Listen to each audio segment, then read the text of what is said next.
नमस्कार, मैं हूं अंजलि और आप देख रहे हैं रफ्तार टुडे। तो चलिए शुरुआत करते हैं आज की बड़ी खबर से। महाराष्ट्र से देवेंद्र फडणवीस की विदाई का समय आ गया। एकनाथ शिंदे के विज्ञापन के सियासी मायने समझिए।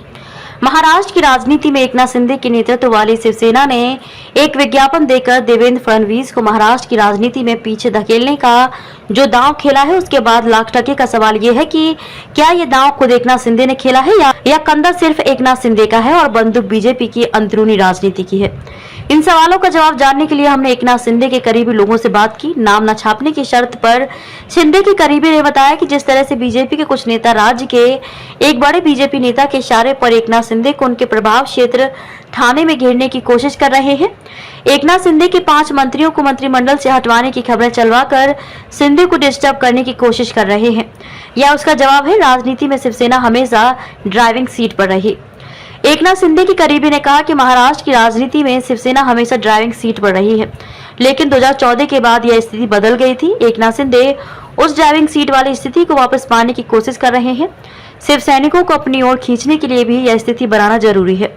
एकनाथ शिंदे गुट का आकलन यह है कि कर्नाटक की हार के बाद बीजेपी के शीर्ष नेतृत्व को इस बात का अंदाजा हो गया है कि 2024 चुनावों से पहले एनडीए को मजबूत करना जरूरी है। इसी के तहत महाराष्ट्र में शिवसेना शिंदे, तमिलनाडु में एआईएडीएमके और कर्नाटक में जेडीएस के साथ मिलकर बीजेपी का शीर्ष नेतृत्व विशेष रणनीति बना रहा है।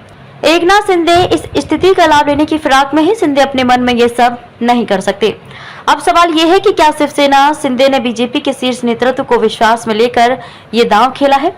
बीजेपी के कई नेताओं को लगता है कि शिंदे अपने मन से ये सब नहीं कर सकते, खासकर तब जब इस समय एकनाथ शिंदे और उनके नेतृत्व वाली शिवसेना की पब्लिसिटी का काम दिल्ली के इशारे पर आई एक एजेंसी कर रही है। साथ ही शिंदे के खास ओएसडी गुजरात के हैं और शाह के करीबी हैं। तो क्या इसका मतलब है कि बीजेपी की लीडरशिप ही महाराष्ट्र में ब्राह्मण चेहरे देवेंद्र फडणवीस को पीछे करके मराठा चेहरे एकनाथ शिंदे को आगे करना चाहती है।